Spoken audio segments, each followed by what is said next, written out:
Welcome students. In previous period we have learnt that Newton has made three equations of motion. The first equation is V is equal to U plus AT. This is the Newton's first equation of motion and it gives the relation between velocity and time. Then this is the second equation of motion, S is equal to ut plus 1/2 at square, and this equation gives the relation between displacement and time. And this is the third equation of motion.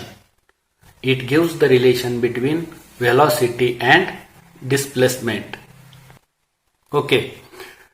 त्यानंतर टॉपिकच्या सुरुवातीला आपण काही physical क्वांटिटीचा अभ्यास केला होता.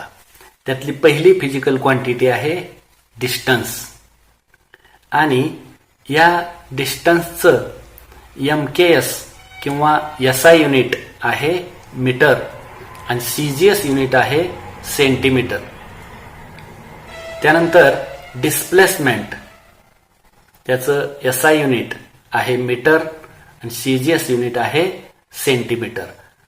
आपण हेही शिकलो की डिस्टन्स आणि डिस्प्लेसमेंट यांचे SI युनिट्स आणि CGS युनिट्स हे सेम असतात.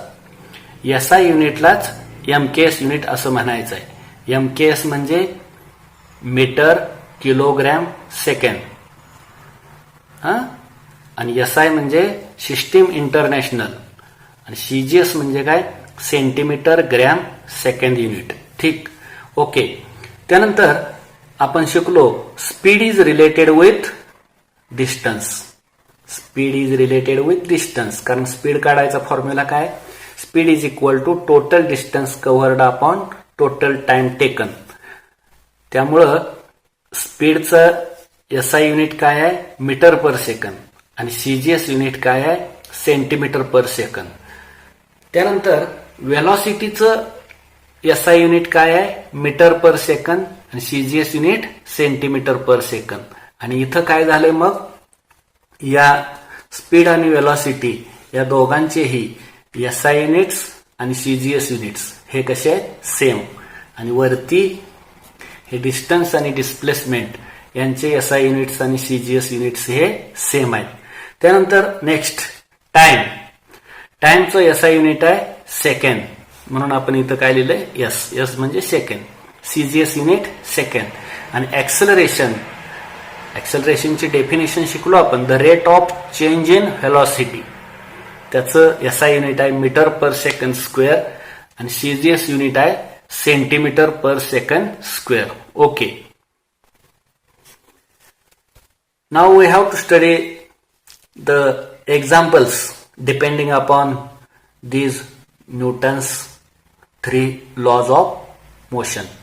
आता जे Newton's three equations of motion, आता जे आपण तीन बघितले, न्यूटन्स इक्वेशन्स ऑफ मोशन, ही जी तीन इक्वेशन्स आहेत, या तीन इक्वेशनचा उपयोग करून काही एक्झाम्पल्स सोडवायचे असतात. परीक्षेमध्ये ही एक्झाम्पल्स येतात, तर ते आता आपण शिकणार आहोत.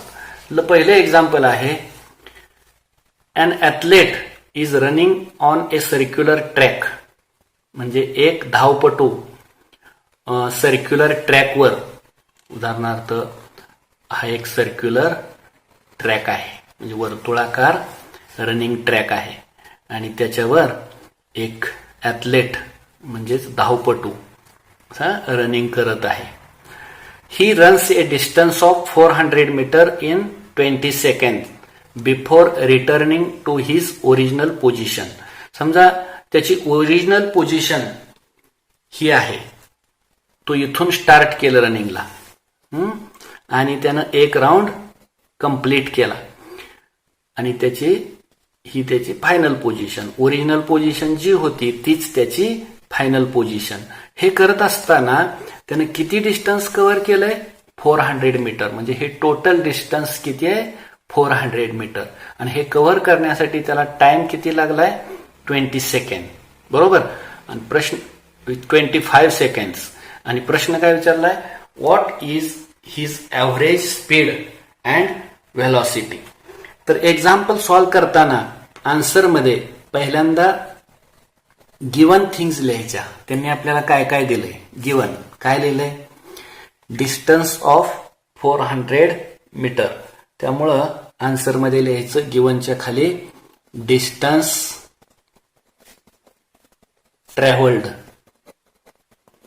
त्यांनी किती डिस्टन्स ट्रॅव्हल केलं ते लिहायचं. किती? 400 मीटर. त्यानंतर त्याचं डिस्प्लेसमेंट किती झालं ते लिहू आपण.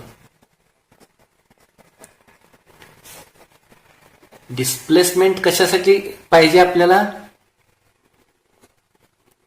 तर आपल्याला काय काढायचं आहे? व्हेलॉसिटी. व्हेलॉसिटी काढण्यासाठी ते डिस्प्लेसमेंट लिहायला पाहिजे. परंतु इथं डिस्प्लेसमेंट दिलंय का?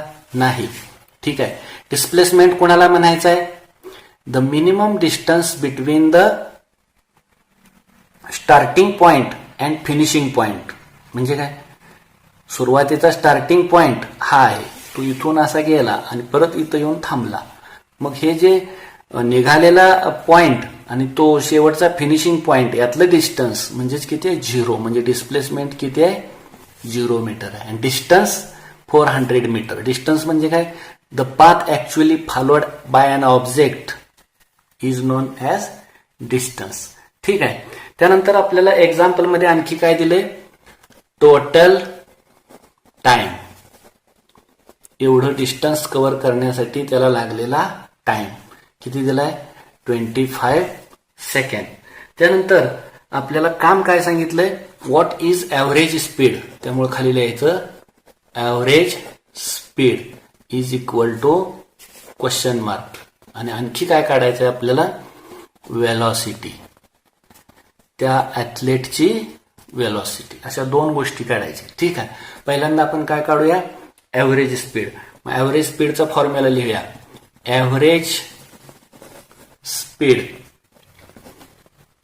इज इक्वल टू काय फॉर्म्युला ॲव्हरेज स्पीडचा? Average speed is equal to total distance covered. Total distance covered upon total time taken. बरोबर. आणि मग ते किती येईल? टोटल डिस्टन्स कव्हर्ड किती आहे? 400 अपॉन टाइम किती आहे? 25. 25 हे काय आहे? सेकंड. आणि डिस्टन्स काय आहे? मीटर. बरोबर. मग आता पुढे त्याला भाग घालवायचा. सिम्पलेस्ट फॉर्म द्यायचा. 5 5 जार 25. 5 8 जार 40. आणि वरती एक 0. त्यानंतर again 5 1s are 5, 5 1s are 5, 3 is remained, it becomes 30, 5 6s are 30. म्हणजे आन्सर काय आलं? 16. आणि इथं पुढे काय? Metre upon second. म्हणजेच काय? Metre per second. हे काय आलं? Average speed. Then we have to calculate the velocity of athlete. नाव average velocity. Average velocity is equal to. व्हेलॉसिटीचा काय फॉर्म्युला आहे? टोटल डिस्प्लेसमेंट किंवा नुसतं डिस्प्लेसमेंट लिहिलं तरी चालतं. Upon total time. डिस्प्लेसमेंट किती आहे त्याचं? डिस्प्लेसमेंट आहे 0. म्हणजेच काय झालं? 0 divided by 0 metre divided by 25 second. We know that if 0 is divided by any number then the division will be 0 metre per second. म्हणजे ॲव्हरेज व्हेलॉसिटी काय आली? 0 मीटर पर सेकंड. आणि शेवटी आन्सर वर्ड्स मध्ये लिहायचं. देअरफॉर हिज, इथलं बघून लिहायचं, his average speed is 16 metre per second and पुढे लिहायचं त्याच्या average velocity is 0 metre per second. Okay. Next example. An aeroplane taxis on the runway for 30 seconds with an acceleration of 3.2 meter per second square before taking off. म्हणजे याचा अर्थ काय? तर एक aeroplane जेव्हा उड्डाण घेतात, विमान जेव्हा, तर उदाहरणार्थ हा रनवे आहे, विमानतळावर हा रनवे असतो आणि त्याच्यावरती हे एरोप्लेन अशा प्रकारे पहिल्यांदा ते काय करतं, त्याला चाकं असतात आणि त्या चाकावरनं पहिल्यांदा ते एरोप्लेन काय करतं, रनिंग करतं आणि इथून ते एरोप्लेन काय करतं, पुन्हा उडतं आकाशामध्ये. ठीक आहे. तर पहिल्यांदा काही डिस्टन्स ते काय करतं, रनिंग करतं. तर त्याच्यावरनं हे एक्झाम्पल दिलं. An aeroplane taxis on the runway for 30 second. म्हणजे इथं टाइम किती आहे रनिंग केलेला, 30 सेकंड. त्यानंतर with an acceleration of 3.2 metre per second square. म्हणजे ह्या एरोप्लेन सुरुवातीला कसं होतं, रेस्ट पोझिशनला, म्हणजे त्याची इनिशियल व्हेलॉसिटी किती होती, 0 मीटर पर सेकंड एवढी त्याची इनिशियल व्हेलॉसिटी त्याची होती 0 मीटर पर सेकंड. आणि नंतर त्याला ऍक्सलरेशन किती दिलंय, ऍक्सलरेशन पुढे जाण्यासाठी acceleration a is equal to 3.2 metre per second square. प्रश्न काय विचारलाय, how much distance would it have to covered on the runway. म्हणजेच यांनी हे किती डिस्टन्स कव्हर केलं, कधीपर्यंत, म्हणजे रनवेवर हे जे त्याचं रनिंग झालेलं आहे हे डिस्टन्स किती हे काढायचं आहे आपल्याला. बरोबर. ठीक आहे. त्यासाठी आत्ताच्या प्रमाणे पहिल्यांदा गिवन थिंग्स लिहूया आपण. काय होईल, गिवन काय दिले, गिवन मध्ये आपल्याला त्यांनी पहिल्यांदा दिलंय टाइम. किती दिलाय time, time small t is equal to 30 seconds. त्यानंतर काय दिलंय, ऍक्सलरेशन. ऍक्सलरेशन कोणत्या अक्षराने दाखवतो आपण, small a is equal to किती आहे, 3.2 मीटर पर सेकंड स्क्वेअर. त्यानंतर आत्ताशी मी सांगितल्याप्रमाणे त्या एरोप्लेनची इनिशियल व्हेलॉसिटी स्मॉल यू लेटरने दाखवतो आपण, ती किती आहे, 0 मीटर पर सेकंड. आणि त्यानंतर ते एरोप्लेन त्या रनवेवर किती सेकंड होते, 30 सेकंड. आणि नंतर ते फ्लाय झालेलं आहे. तर इथं टाइम झाला. आता काय लिहायचं आहे, टाइम लिहिला, ऍक्सलरेशन लिहिलं, इनिशियल व्हेलॉसिटी लिहिली आणि आता आपल्याला काढायचं आहे काय, फायनल व्हेलॉसिटी. फायनल व्हेलॉसिटी नाही काढायची. मग काय दिलं आपल्याला, how much distance would it have covered on the runway. रनवेवर त्या एरोप्लेनने किती डिस्टन्स कव्हर केलं. म्हणजेच काय काढायचं आहे, डिस्टन्स यस काढायचं आहे. How much distance would it have covered on the runway ते काढायचं आहे. म्हणजेच यस ची व्हॅल्यू आपल्याला काढायची आहे. ठीक आहे. मग आता फॉर्म्युला कोणता वापरावा हे आपल्याला कळत नाही. तर त्याच्यासाठी ते जे 3 फॉर्म्युले आहेत ते नेहमी डोळ्यासमोर ठेवायचे आणि त्या फॉर्म्युलापैकी इथं आपल्याला कोणकोणत्या व्हेरिएबलच्या व्हॅल्यूज दिलेल्या आहेत त्याचा बारकाईनं अभ्यास करायचा. आता इथं आपल्याला व्हॅल्यूज कोणाकोणाच्या दिल्यात, टी, ए, यू. टी ची व्हॅल्यू दिली आहे, ए ची व्हॅल्यू दिली आहे आणि यू ची व्हॅल्यू दिली आहे आणि एस काढायचं आहे. बरोबर. तर आता हे पहिलं इक्वेशन वापरू शकतो का आपण बघूया. V is equal to u plus a T.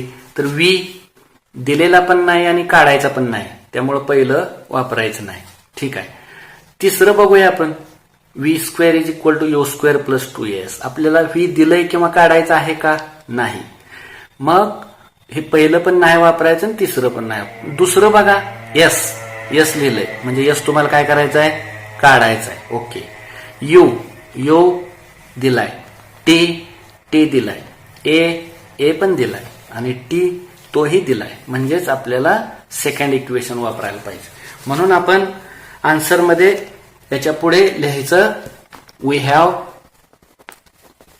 आपल्याला माहिती आहे equation s is equal to ut plus 1/2 at square.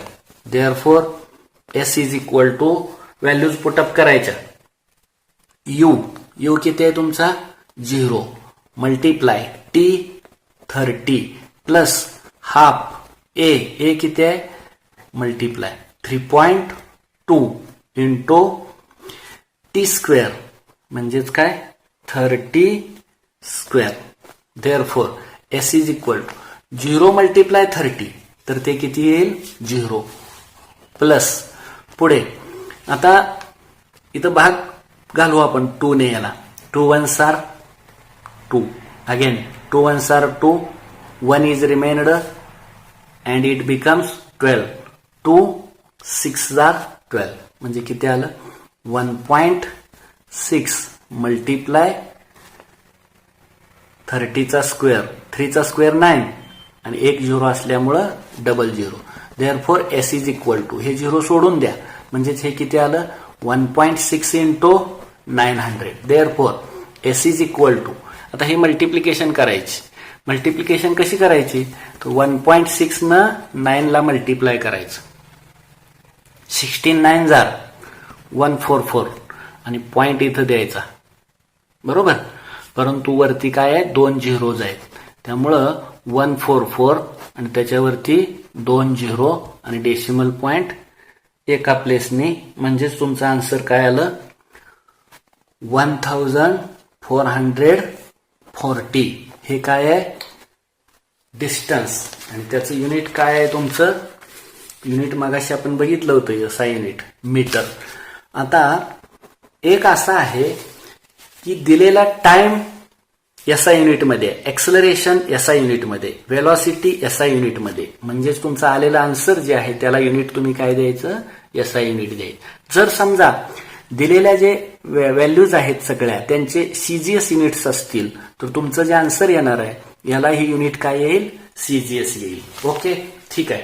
Answer words मध्ये खाली लिहायचं. Therefore it would have covered, therefore it would have covered 1440 meter distance on the runway. Okay, ठीक आहे. त्यानंतर ठीक थर्ड एक्झाम्पल आहे. A kangaroo can jump 2.5 metre vertically. What must be the initial velocity of the kangaroo? म्हणजे एक kangaroo जमिनीवरून उडी मारत आहे. जमिनीवरून ते वरती उडी मारत आहे. तर उडी मारल्यानंतर ते किती उंच जाणार आहे? जमिनीपासून किती उंच जाणार आहे ते? 2.5 मीटर. बरोबर. म्हणजे हे त्याचं काय असणार आहे? डिस्प्लेसमेंट. उडी मारत असताना त्या कांगारूची इनिशियल व्हेलॉसिटी, इथली सुरुवातीची वर जंप मारताना ही इनिशियल व्हेलॉसिटी जी आहे ती तुम्हाला काय करायची आहे? काढायची आहे. आणि फायनल व्हेलॉसिटी त्याची म्हणजे त्याची उडी मारल्यानंतर ते इथं जेव्हा जाईल तेव्हा त्याची फायनल व्हेलॉसिटी ही काय असणार आहे? 0. कसं काय? जेव्हा आपण एखादा चेंडू उंच आकाशामध्ये फेकतो तेव्हा जेव्हा तो चेंडू आपल्या हातातून सुटतो वर जाताना तेव्हा त्याची व्हेलॉसिटी, इनिशियल व्हेलॉसिटी ही कशी असते? मॅक्झिमम असते. आणि जेव्हा तो चेंडू खूप उंचावर जातो तेव्हा तो चेंडू तिथं काय होतो? थांबतो. त्यामुळे त्याची फायनल व्हेलॉसिटी काय असते? 0. काय कळलं तुम्हाला? जेव्हा एखादी वस्तू वर जाते, वर फेकतो आपण, तेव्हा इनिशियल व्हेलॉसिटी मॅक्झिमम असते आणि फायनल व्हेलॉसिटी 0 असते. या गोष्टीचा विचार करायचा. ठीक आहे. मागे आपण ऍक्सलरेशनचे 2 टाईप शिकलो होतो, पॉझिटिव्ह ऍक्सलरेशन आणि निगेटिव्ह ऍक्सलरेशन. बरोबर. निगेटिव्ह ऍक्सलरेशन कोणाला म्हणायचं? When the direction of acceleration when the direction of velocity is opposite to the direction of acceleration, then it is the negative acceleration. म्हणजेच इथं या कांगारूची जी व्हेलॉसिटी आहे ती वरच्या डायरेक्शनने आहे आणि त्याला पृथ्वी काय करते? खाली खेचून घेते. बरोबर. त्यामुळं या एक्झाम्पलमध्ये जे ऍक्सलरेशन आहे, हे ऍक्सलरेशन कसलं आहे? निगेटिव्ह ऍक्सलरेशन आहे. आणि हे जे ग्रॅव्हिटेशनल ऍक्सलरेशन आहे त्याची व्हॅल्यू नेहमी काय असते? 9.8 metre per second square. Negative असल्यामुळं त्याची व्हॅल्यू मायनस घ्यायची. ठीक आहे. त्यानंतर आपल्याला त्याचे डिस्प्लेसमेंट दिलेलं आहे. त्यानं उडी मारल्यानंतर, जंप मारल्यानंतर त्याचं डिस्प्लेसमेंट किती झालं ते दिलेलं आहे. Displacement S is equal to किती आहे? 2.5 मीटर. त्यानंतर मागाशी मी सांगितल्याप्रमाणे त्याची फायनल व्हेलॉसिटी काय असणार आहे? 0 असणार आहे. म्हणून इथे लिहितोय मी final velocity V is equal to 0 metre per second. आणि तुम्हाला काय काढायला सांगितलंय? Initial velocity U. ती काय करायची? आपल्याला फाइंड करायची. ओके. त्यानंतर मग आता हे एक्झाम्पल सोडवण्यासाठी फॉर्म्युला कोणता वापरायचा ते थोडंसं आपण बघूया. आता हे 3 इक्वेशन्स आहेत, त्यापैकी कोणतं इक्वेशन इथं वापरावं याचा आपण विचार करूया. इथं आपल्याला काय काय दिलेलं आहे? A, त्यानंतर S, V आणि U. म्हणजे हे पहिलं वापरून चालेल का? नाही. का? कारण त्यात टाइम आहे. मग टाइम दिलाय का तुम्हाला? नाही. टाइम काढायचा आहे का? नाही. त्यामुळे पहिलं नाही वापरायचं. दुसरं, यामध्ये पण टाइम आहे त्यामुळे ते पण नाही वापरायचं. तिसरं, होय. का? कारण ह्यामध्ये टाइम नाही. ह्यात लेटर्स कोणकोणते आहेत? V, U, A आणि S. मग V, U, A आणि S. त्यामुळं करेक्ट इक्वेशन कोणतं आहे? Third equation of motion. त्यामुळं खाली लिहायचं आपण we have V square is equal to U square plus twice AS.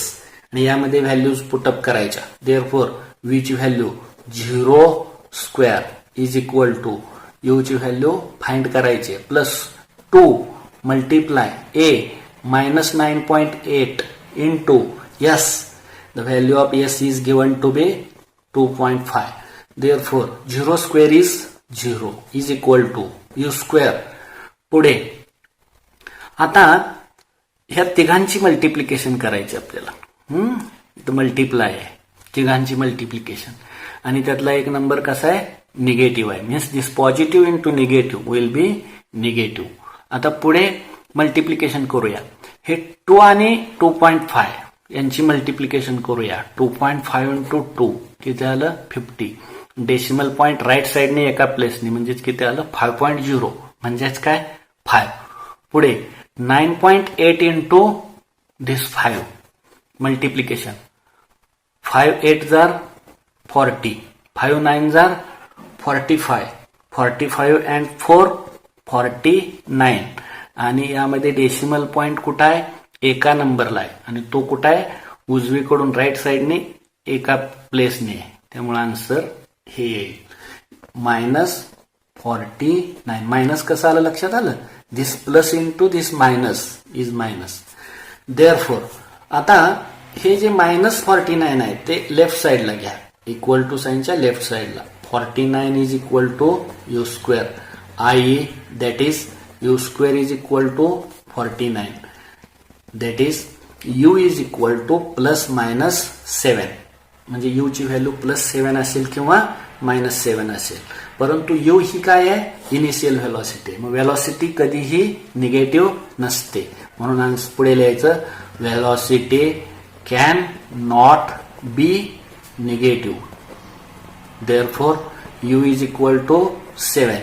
ही काय आहे व्हेलॉसिटी, म्हणजे याचं युनिट काय metre per second. Therefore words मध्ये आन्सर लिहायचं. Therefore the initial velocity of kangaroo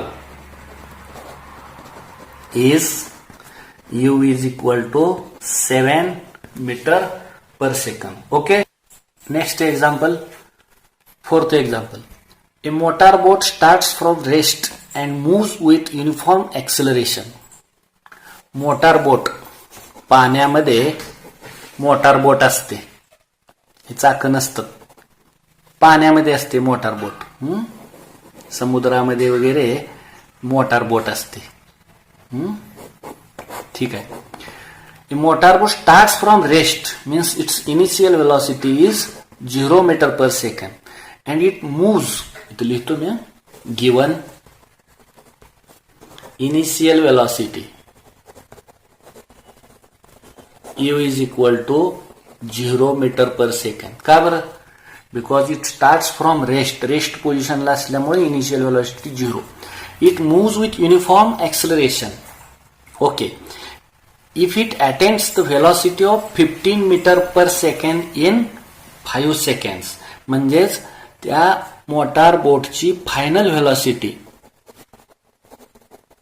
0 वरून ती व्हेलॉसिटी किती झाली आहे 15 metre per second final velocity. पण हे होण्यासाठी टाइम किती लागलाय? Time t is equal to 5 second. काय कळलं तुम्हाला? 0 वरून व्हेलॉसिटी 15 होण्यासाठी 5 सेकंड्स एवढा टाइम लागलाय. त्यामुळे initial velocity 0 metre per second, time 5 second आणि फायनल व्हेलॉसिटी 15 सेकंड. ठीक. आणि त्यानंतर पुढे सांगितले आपल्याला कॅल्क्युलेट द एक्सेलरेशन. खाली लिहायचं therefore acceleration a is equal to question mark and the distance traveled in that time. कुठलं distance?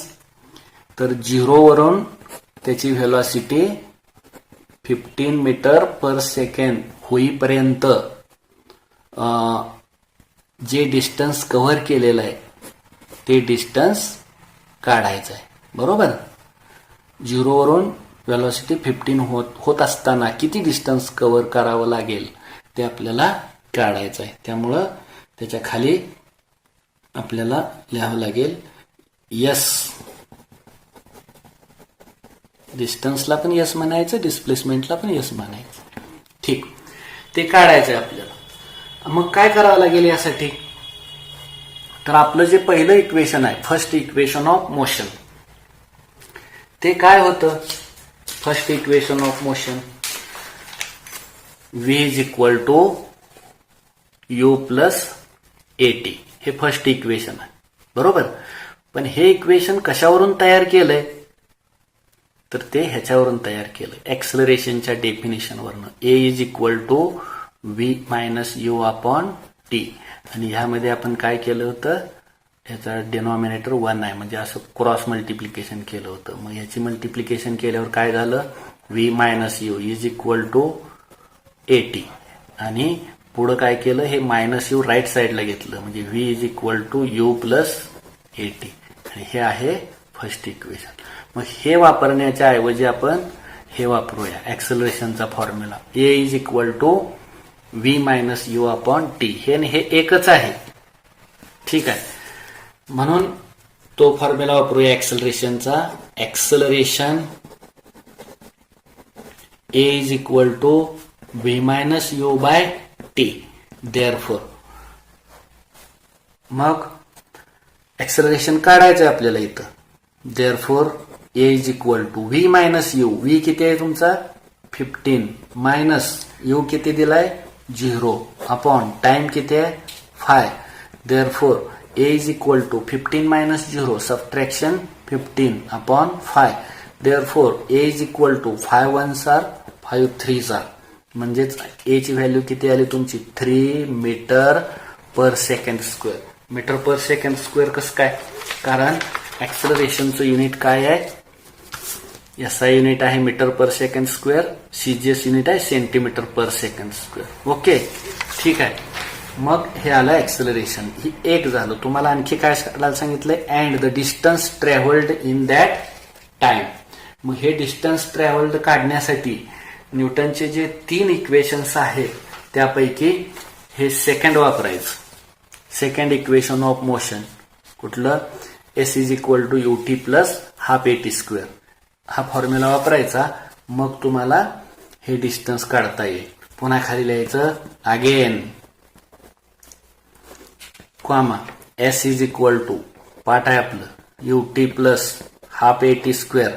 Therefore S is equal to U ची value 0 multiply T five plus 1/2 multiply A ची value इथं काढली आपण 3 multiply T square.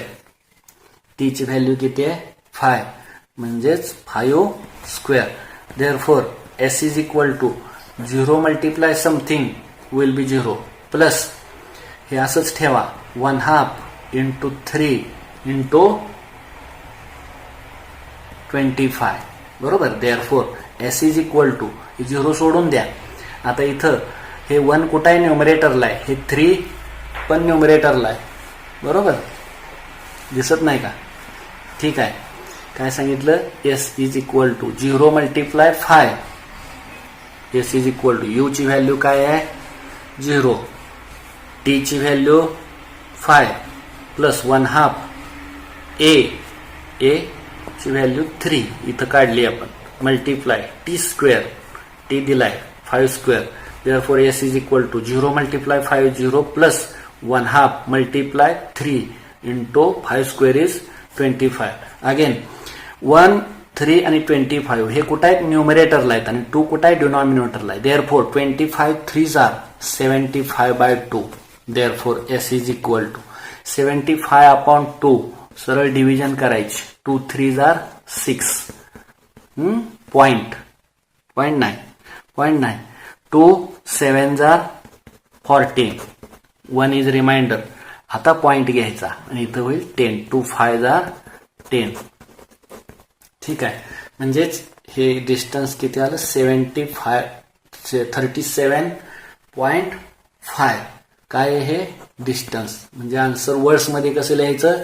Therefore इथलं बघून लिहायचं. Therefore the acceleration is किती आले? 3 metre per second square and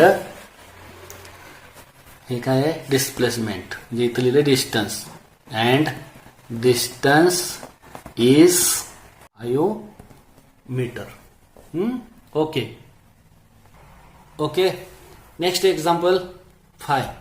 An object moves with 18 meter in the first 3 seconds, 22 meters in the next 3 seconds, and 14 meters in the last 3 seconds. What is its average speed? तर आपण पहिले example सोडवलं होतं त्याच प्रकारचे example आहे. We have to find out average speed. Answer मध्ये पहिल्यांदा लिहायचं गिवन काय काय दिलंय ते आपल्याला. तर हे कसं आहे? एक ऑब्जेक्ट समजा इथून निघाली A पासून B पर्यंत जाताना हे जे डिस्टन्स आहे हे किती आहे? 18 मीटर आणि ते कव्हर करण्यासाठी टाइम किती लागलाय? 3 सेकंड्स. नंतर B पासून C पर्यंत जाण्यासाठी डिस्टन्स किती आहे? 22 मीटर आणि टाइम किती लागलाय? Time 3 seconds. आणि पुन्हा इथे लिहिले बघा 18 metre in the first 3 seconds, 22 metre in the next 3 second and 14 metre in the last 3 seconds. म्हणजे C पासून D पर्यंत जाण्यासाठी हे डिस्टन्स किती आहे? 14 मीटर. आणि हे डिस्टन्स कव्हर करण्यासाठी टाइम पुन्हा किती लागला इथं? 3 सेकंड्स. ठीक. मग आपल्याला ॲव्हरेज स्पीड काढायचं आहे. हे ॲव्हरेज स्पीड काढण्यासाठी आता काय करावं लागेल? तर हे जे 3 डिस्टन्सेस आहेत टोटल डिस्टन्स कव्हर्ड त्यांची काय करावी लागेल, सम करावी लागेल आणि डिवाइड बाय म्हणजे डिनॉमिनेटरला टोटल टाइम टेकन ह्या तिघांची सम करावी लागेल आणि ॲव्हरेज स्पीड काढता येईल. ओके, काय लिहावं, average speed is equal to total distance covered by total time taken that is equal to total distance covered. Total distance हे बघा इथलं फिगर मधलं हे घ्या, 18 + 22 + 14, 18 + 22 + 14 divided by total time taken.